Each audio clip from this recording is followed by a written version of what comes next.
quote is the forgotten Fitzgerald place. location. Yeah. Do you think we're crazy? They told me they were making a documentary about the Fitzgerald's time in Westport, Connecticut. And I thought, oh my God, hold on. I'm sorry, guys, but I did. And what's next? Zelda's first shopping trip to Macy's in New York. I mean, how minute are we going to go? And then they started talking to me about the subject of the documentary and what they were finding. And they eventually showed me the rough cut that you're going to see. And it's fascinating. So I'm going to turn things over to them. In acute agony and despair, we at last forcibly left the Commodore, bought a car, threw our bags in the back seat, and set out. "We're lost now," complained Anthony. "Read that sign. Marietta, 5 miles. What's Marietta? Never heard of it, but let's go on. We can't turn around here, and there's probably a detour back to the post road." The way became scarred with deepening ruts and insidious shoulders of stone. 3 farmhouses faced them momentarily, slid by. A town sprang up in the cluster of dull roofs around a white tall steeple. Arrived here at 9 o'clock this morning and immediately found the slickest little cottage on the Sound. Now we're in the most jovial mood imaginable. Since we're sitting in the gray house, which is the actual house that Scott and Zelda lived in the summer of 1920, shortly after they were married. And so it was really their honeymoon cottage. It was only one summer, but in the novel, it takes place over a 2-year period. And so this house is a very significant setting within the novel, Beautiful and Damned. They actually live here in the fictional world much longer than in the real world. And in the novel, it's referred to as the Gray House on several occasions. It was dark when the real estate agent of Marietta showed them the Gray House. They came upon it just west of the village, where it rested against a sky that was a warm blue cloak buttoned with tiny stars. They signed a lease that night, and in the agent's car returned jubilantly to the somnolent and dilapidated Marietta Inn.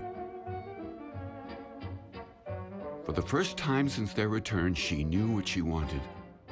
Oh, yes, that's it. A little gray house with a sort of white around and a whole lot of swamp maples, just as brown and gold as an October picture in a gallery. They ended up in Westport because Zelda was interested in a place where she could swim. People had told them that places up in New England had lakes that were far too cold for her to swim in. So that was the main reason why they ended up in Westport. It is there that she ran over a fire hydrant. We have a house with a room for you and a ruined automobile because I drove it over a fire plug. Then, Gloria, hesitating between 2 approaches and making her choice too late, drove over a fire hydrant and ripped the transmission violently from the car. Westport was his and Zelda's first summer in the East.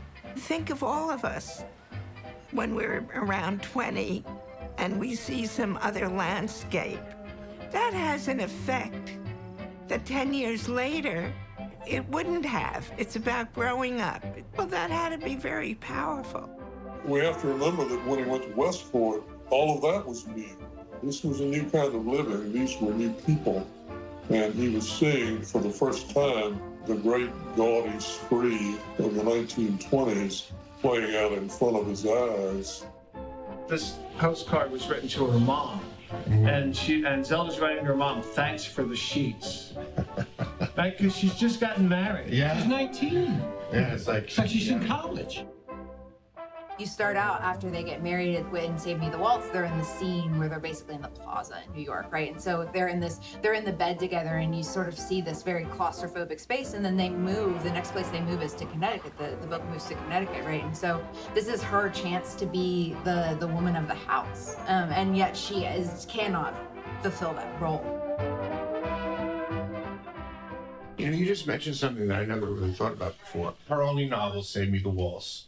That was written 10 years later. 34, yep. Yeah. And she's still thinking about this house. Right. Like Beautiful and Damned, he wrote a year after they lived here. Yeah. You know, and it was very fresh. It's very fresh for her 10, 12 years later. It's a long passage, but it's your grandmother writing about when they first get to Connecticut, and it's a beautiful passage.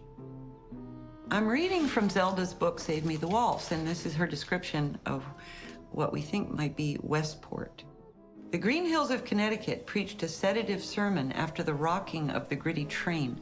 The gaunt, disciplined smells of New England lawn, the scent of invisible truck gardens behind the air in tight bouquets, apologetic trees sweep the porches, insects creaked in the baking meadows widowed of their crops. There didn't seem room in the cultivated landscape for the unexpected.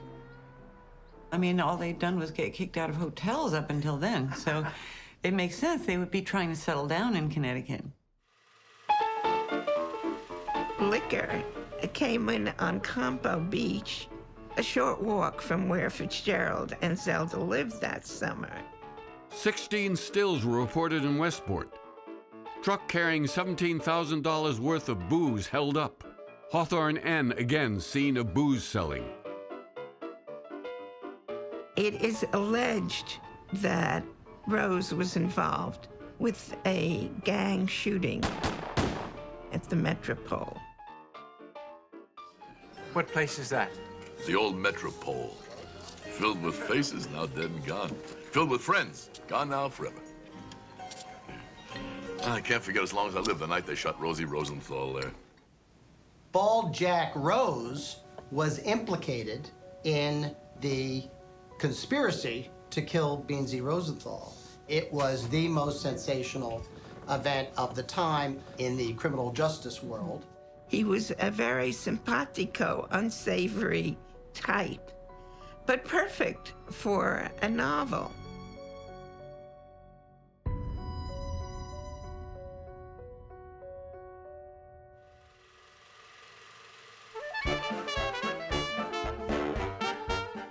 Outside the window, gray roads pulled the Connecticut horizon from before and behind to momentous crossing.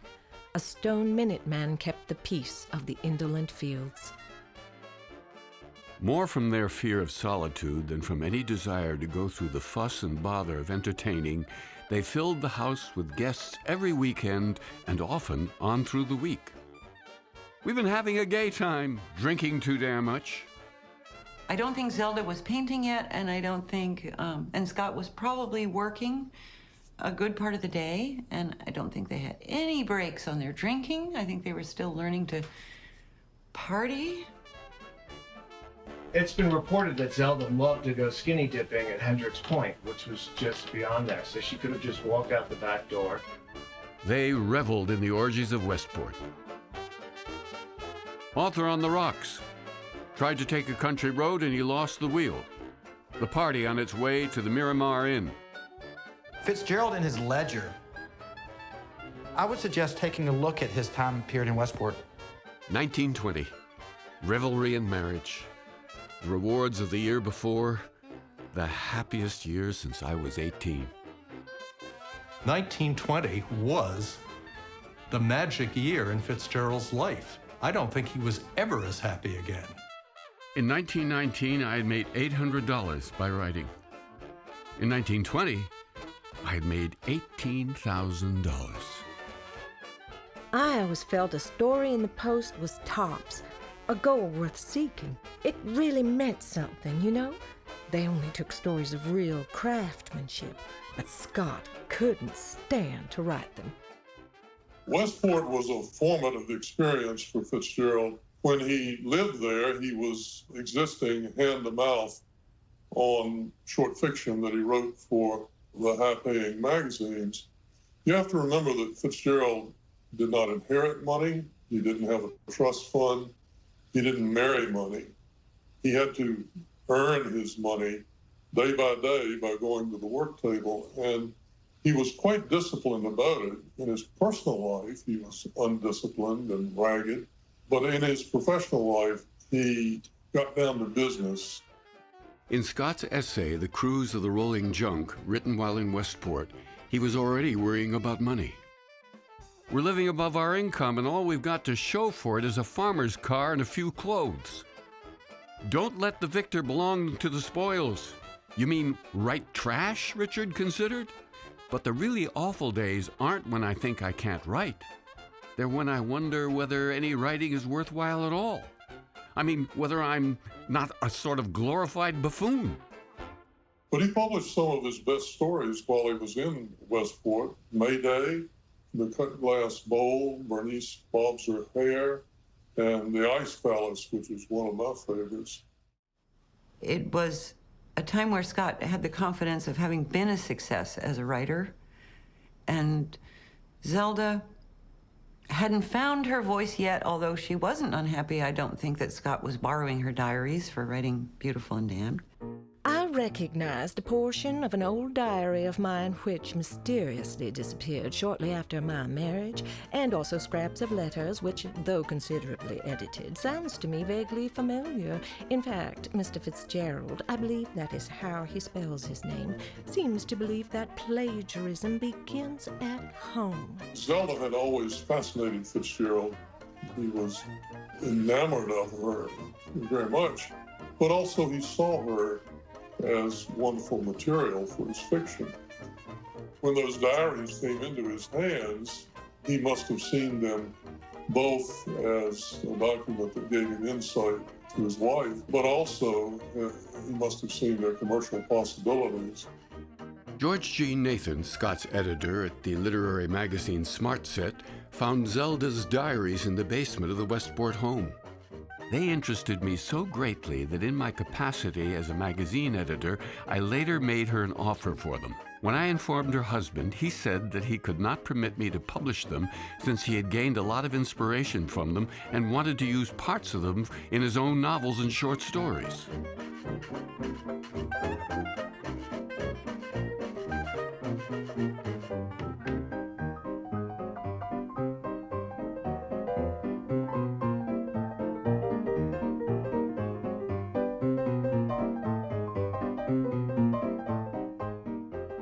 I am very sorry to hear that your husband is neglectful of his duties to you in the way of chewing gum.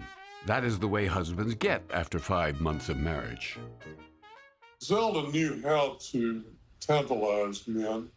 She was very good at it, and most of them understood not to take it too seriously. But apparently George Jean Nathan did, and he had a serious thing for Zelda.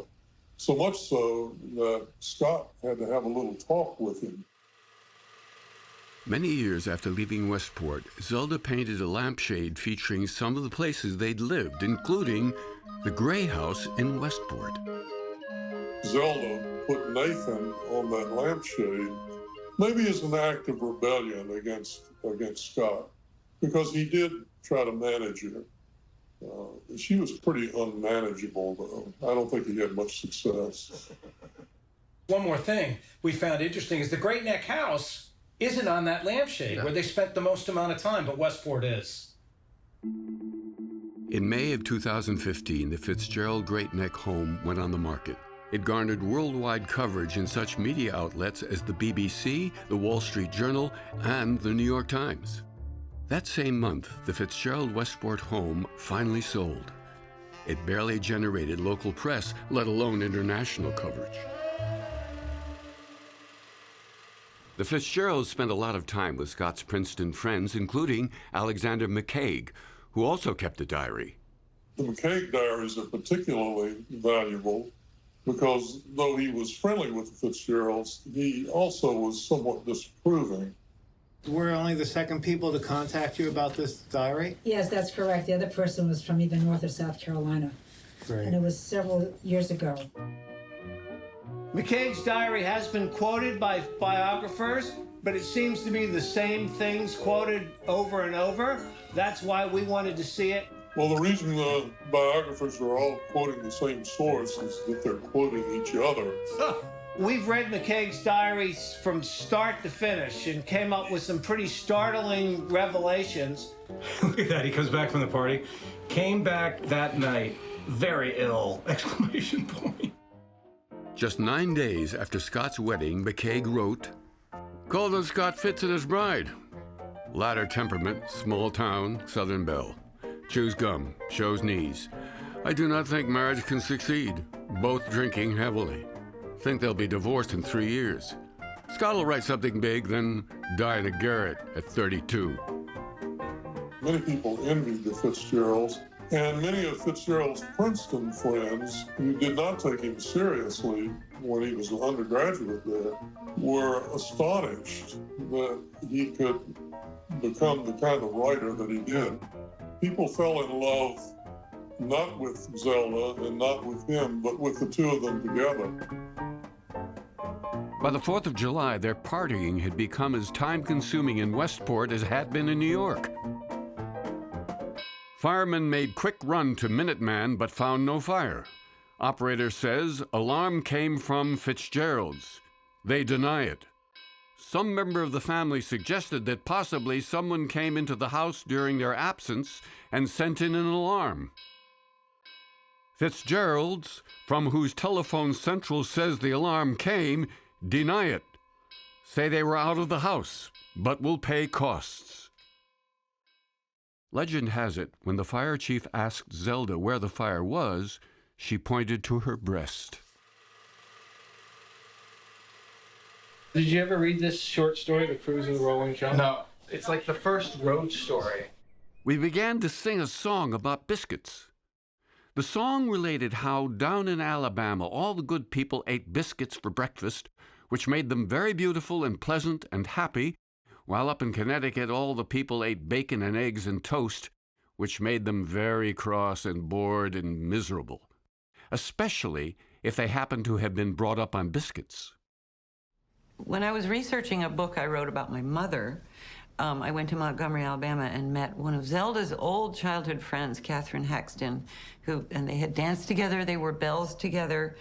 One time, Catherine remembered, soon after Scott and Zelda were married, they drove to Montgomery unannounced. Judge and Mrs. Sayer had gone to New York, and the two couples missed each other, so Catherine got the benefit of the visit. One morning, Zelda was looking for a toothbrush. She called, "Scott, what'd you do with the toothbrush?" Didn't have but one. I thought that was the sweetest, most romantic thing I'd ever heard of. The joys of motoring are more or less fictional, and, too, we had to leave the car in Alabama.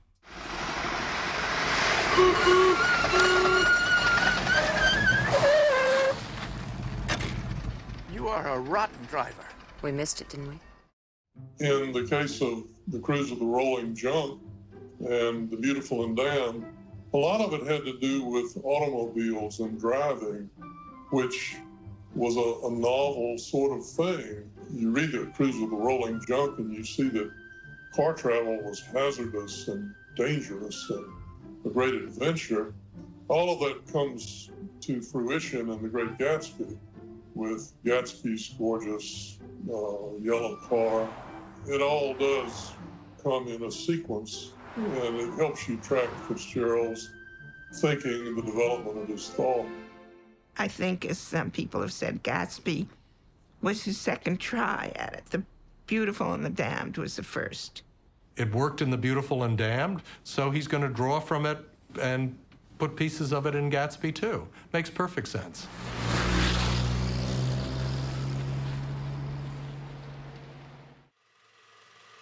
Who was Jay Gatsby modeled on? I find it interesting that so many people are digging into who were the sources for Gatsby. There have been some specific names proposed, and then there have been other theories, so we may never know. I heard he was in oil from a man who knew all about him, grew up with him in Texas. I knew somebody who grew up with him in St. Paul. Well, you look at him sometimes when he doesn't know anyone's looking at him. You can see it in his eyes. I bet he did kill a man. Which one is he? Yes, there is something ultimately about Gatsby that we never quite know. You're not supposed to be able to grasp it. Right, Yeah. his essence, yeah.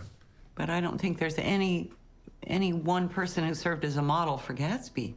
He took his experience, of course, as you're saying, it all comes from your own experience, but he blends different times of his life, different people he knew, with himself, and creates composites. In fact, Hemingway wrote him a famous letter criticizing him for that. You should base one character on one person, like I do. Like Really? Hemingway does, yeah.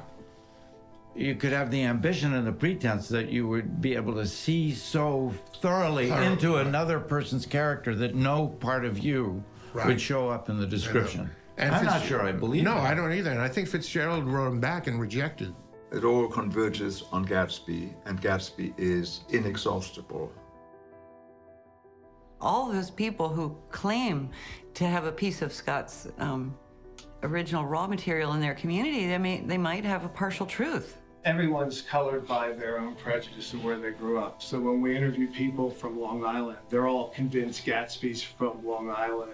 The danger of writing a book about Gatsby is that you then hear from all these people all over the world who've got the key. We're not supposed to read Gatsby and think Westport.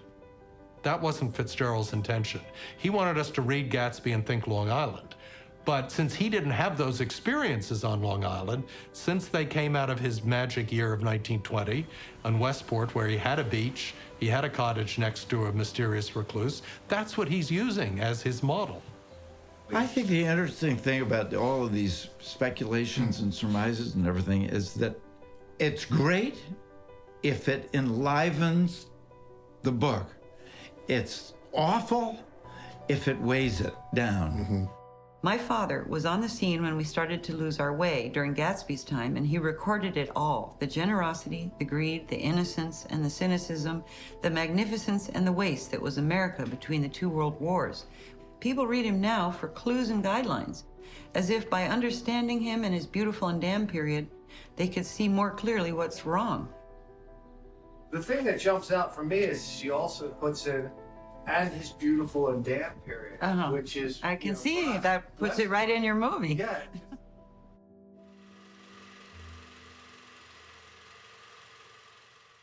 I would say that scenically, Westport was very, very important. That people think that the scenes were really, you know, of the water and Gatsby's home and all that was really Kings Point. It was really more of the Connecticut view, and most people don't realize that.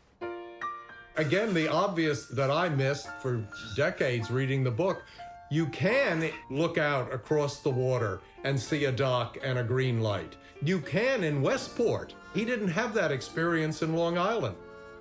No, I agree with all of that. It's really remarkable how Fitzgerald could carry those experiences and those images in his mind for years and years, and then call them up from the port of memory and set them down. In the novel, Nick lives in a little cottage next door to a big estate that goes down to Long Island Sound. It's one thing that makes you think that the Westport experience, brief as it was, made a lasting impression on Fitzgerald when he was conceiving this book. I had never thought of that before.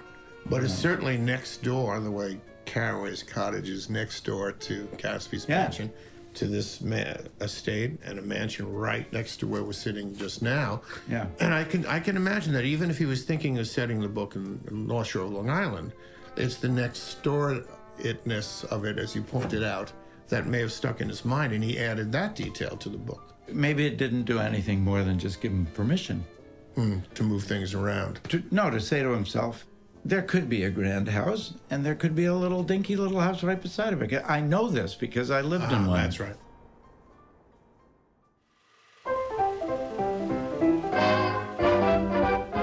My new novel, called The Flight of the Rocket, concerns the life of one Anthony Patch between his 25th and 33rd years. He's one of those many with the tastes and weaknesses of an artist, but with no actual creative inspiration. How he and his beautiful young wife are wrecked on the shoals of dissipation is told in the story. I hope it'll be in your hands by November 1st. There's this key scene in Beautiful and Damned where Gloria runs out of the house and goes to the train station after a big party. They're drunk. Anthony stumbles after her, and they end up on a train and in New York. And that exact scene is almost paralleled in the Alexander McCaig diary for September 15th. Zelda, drunk. Having decided to leave Fitz and having nearly been killed walking down railroad track, blew in. Fitz came shortly after. He'd caught same train with no money or ticket. They threatened to put him off, but finally let him stay on. Zelda refusing to give him any money. They continued their fight while here. She'd gone some distance along the barely discernible road, probably half a mile, past the single deserted barn that loomed up, black and foreboding, the only building of any sort between the gray house and Marietta. Then she turned the fork where the road entered the wood. That was the great cascade of wires that rose high over the river like the legs of a gigantic spider whose eye was a little green light in a switch house and ran with the railroad bridge in the direction of the station. Interesting that that was based on real experience. I always sensed that it probably was. Now we have the proof. On that day, they left the gray house, which had seen the flower of their love. That's a pretty good line, isn't it? And if that's autobiographically true, which I see no reason to think it isn't, Zelda certainly, and Scott too, felt that this is where their relationship was at its most passionate. Went to visit Fitzgerald's at Westport. They had to burn his socks, sheets, everything. Stayed drunk for 2 weeks straight. Atmosphere of crime, lust, sensuality pervaded house. I don't know who you're talking about. Yeah. I had never heard of F.E. Lewis. No, there's F.E. Lewis. Okay. Never heard of F.E. Lewis. Fitzgerald was in the little cottage with Zelda. Next to them on the left was that fantastic millionaire, or today be a billionaire. The fact that Lewis had these parties that really resemble a Antonioni movie. Society sure to fly high at Saugatuck Fete on Saturday. Arrow to club to carry passengers skyward. Lewis's parties attracted the country's top celebrities, including Fitzgerald's favorite movie star, Ina Claire. John Philip Sousa wrote and performed a song for a Lewis event. Houdini bound and pushed off dock in mystery stunt. Houdini would come popping up, and he did. Marceline the Clown. Whole animal circus shipped out of New York. Photographs of the parties next door to the little cottage that Scott and Zelda lived in. They looked like stills from an early version of The Great Gatsby. And there was no end to it. Those parties must have been something, I tell you. If he saw Lewis's house, and as you say, Lewis's house had a ramshackle aspect to it, maybe that aspect goes into Gatsby's mansion. Not the Norman architecture, not the turrets, but the fact that it was sort of ramshackle. And I can't imagine that he was ever a freewheeling, drinking carouser, but perhaps he was. He had, after all, 4 wives at the end of the line. But do you sort of get the kind of man that he was? He was sort of almost like a Howard Hughes. Well, you gotta believe Fitzgerald must have met this man, but there's no reference in any of his letters. Although other Lewis parties didn't garner the attention of that event with Susan Houdini, Lewis's extravagance had no limit. Several times he'd brought real cowboys and Indians to his Westport estate for Wild West battle reenactments. And of course, Lewis hosted soirees that summer of 1920 for the town's well-to-do. When I first came to Westport, I rented a home at 95 South Campo Road from Maggie Jelliff Schuyler, and she and Zelda were exactly the same age. And during that summer, she attended parties at 3 homes, the Stranahans, the Lewises, and the Bedfords. And it was at the Lewis's home that she was introduced to Zelda. Zelda's actions at the party, Zelda got very drunk. She was quite an exhibitionist. There was dancing at the party, but apparently she went beyond the conventions of the time period and was not asked back, although he did allow her apparently to use his beach. I didn't know about his experience living next door to this reclusive millionaire in Westport. That is very, very valid material for his own personal experience as a writer, bringing that to bear on his new novel. Setting Gatsby's mansion and Nick Carraway's cottage in a fictional place named West Egg isn't, if only subconsciously, an echo of Westport. Westport, West Egg. I agree. All of that about the mansion next door was a great revelation to me. I had never seen that anywhere. I did not know that that mansion existed. I'm certain that Fitzgerald patterned The Great Gatsby with Nick's little bungalow next to Gatsby's great mansion next door. I'm certain that came from the experience that you're describing. It's rare to find anything new in Fitzgerald's scholarship. Truly it is. Most of it is very familiar and very repetitive. Well, this is truly fresh.